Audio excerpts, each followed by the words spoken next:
Bonjour. Est-ce que vous vous êtes posé la question comment s'est marié le prophète de l'islam avec sa première femme? Avant de vous surprendre, je vous rappelle, comme c'est l'habitude de la chaîne, que nous nous référons toujours à des hadiths sahih, c'est-à-dire authentiques et véridiques, qui sont reconnus et vérifiés par la majorité des oulémas musulmans depuis des siècles. Pour l'histoire du mariage de Mohammed avec Khadija, nous avons choisi le recueil intitulé Le Sahih de la biographie du prophète de l'auteur Ibrahim al-Ali, avec la préface du docteur Al-Ashqar et révisé par le docteur Hichem Saïd. L'histoire du mariage du prophète avec Khadija se trouve dans la page 45 de cette biographie du prophète de l'islam. Je vais vous apprendre quelque chose que peu de musulmans connaissent. Dans sa jeunesse, Mohammed était élevé par son oncle Abu Talib. Mohammed était amoureux de sa cousine Fakhita, qui est la fille de Abu Talib, qui va s'appeler plus tard Hani. Mais son oncle lui avait refusé sa main, malgré qu'il l'a élevé. Mohammed pleurnichait alors auprès d'Abu Talib, son oncle. Il lui disait « Tu as marié Fakhita à Hubayra. Hubayra, c'était un noble de la tribu. Et tu m'as laissé tomber. » Et son oncle lui répond « Le noble est pour la noble. » Et il sous-entendait par là qu'il n'était pas à la hauteur de sa fille.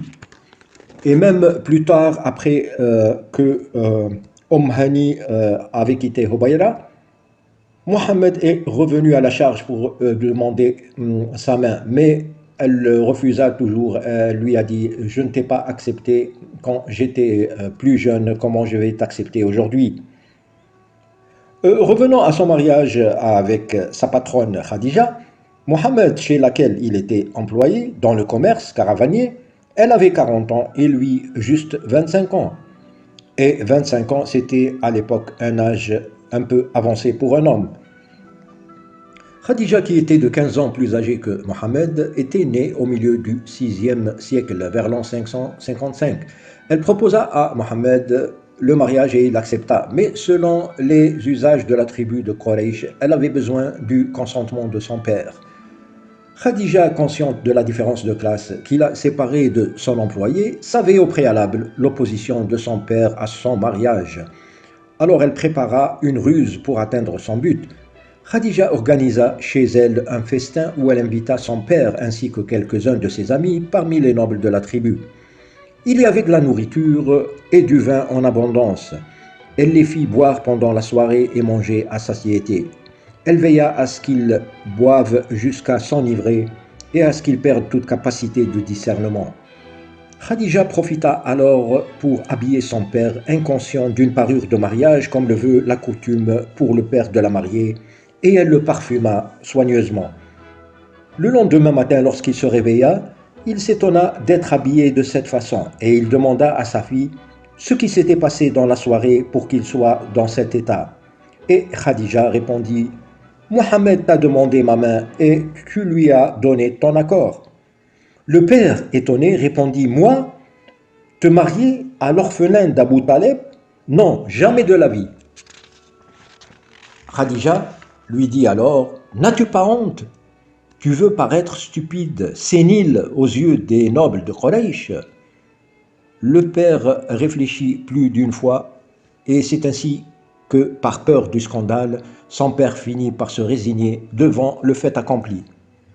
Ceci était la narration rapportée dans la biographie de Mahomet.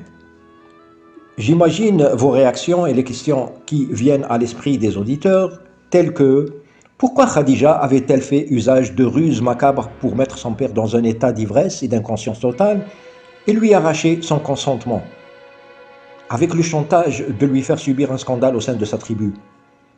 Vous vous posez sûrement des questions. Comment un futur prophète d'Allah accepterait-il de se marier en arrachant un faux consentement par la ruse et le chantage?